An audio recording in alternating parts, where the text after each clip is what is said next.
The Bon Accord Lagoon is one of the most famous wetlands here in Tobago because of its proximity to the Nyland Pool and the Buku Reef.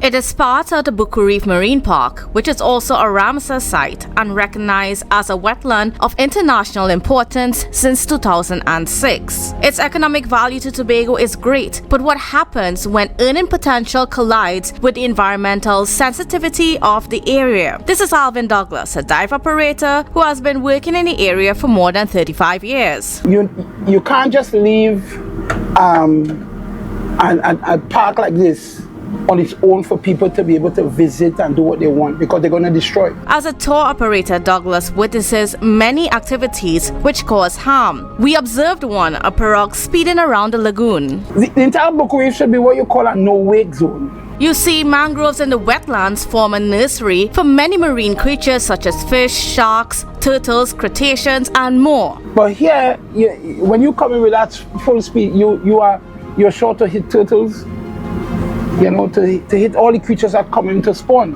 Another activity that is causing some concern is the increase of vendors on no man's land, a strip of sand attached to the land which sits between the Buku Reef and the Bon Accord Lagoon.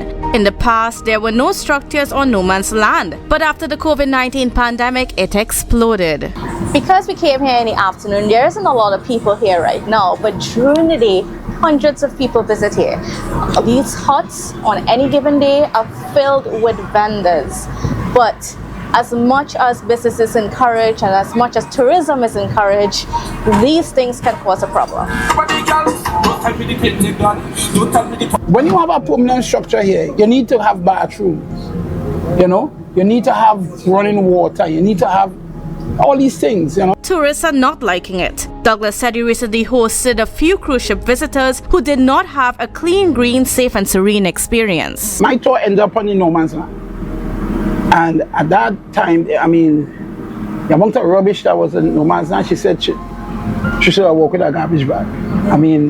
That hurt. Douglas wants to see young people benefit from the economic potential of the Buku Reef Marine Park, but we have to strike a balance between making sure that ecosystem stays pristine and monetizing it and exploring the commercial value of it. Chief Secretary Fali Augustine announced plans to regularize the vendors in the area, but similar attempts in the past failed, and it is yet to be seen if a new attempt would yield better results. Tobago thinks that we can just rely on the natural beauty to sustain tourism, but if you don't have order, regulation, standards, safety standards, then you are going to end up shooting yourself in the foot. Don't tell me the painting done. Don't tell me the powder done. Don't tell me the water. We have only begun to touch the surface on the issues that are affecting the health of the wetlands here in the Bon Accord Lagoon. I am Kandace Jackson, reporter for Tobago Updates from the Gypsum Jetty in Bon Accord.